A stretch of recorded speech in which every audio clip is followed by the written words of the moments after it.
Les Louchois ont des attitudes différentes face à la mort. Elle est une réalité de la vie que beaucoup parviennent à l'accepter, mais pour d'autres, la mort cache de nombreux mystères.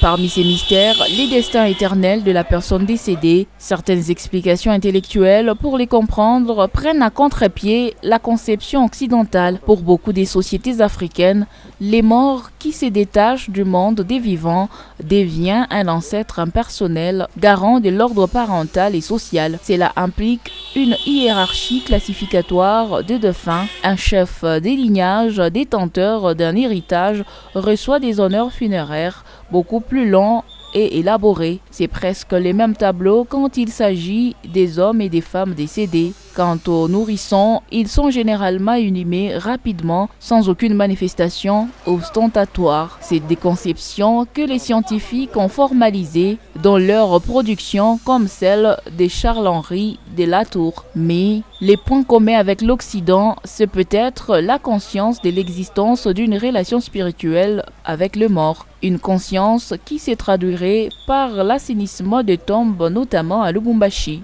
Aux abords des cimetières sapins, par exemple, l'on pouvait apercevoir de la fumée. C'est un parfum d'herbes brûlées, des fleurs, des seaux d'eau et d'autres matériaux de construction qui accueillaient les familles. Tout ceci est commercialisé. À l'intérieur, les passages des balais, des torchons, des couches de peinture, tout était présent pour nettoyer les tombes. Ces moments ravivent des souvenirs pour la plupart. Ouais, c'est mon papa. C'est mon papa qui est décédé depuis 2014 en Inde. Le général Mouloussi. Pour moi c'est un peu, je dirais, c'est plus qu'important. Tout ce que je suis aujourd'hui, c'est grâce à lui.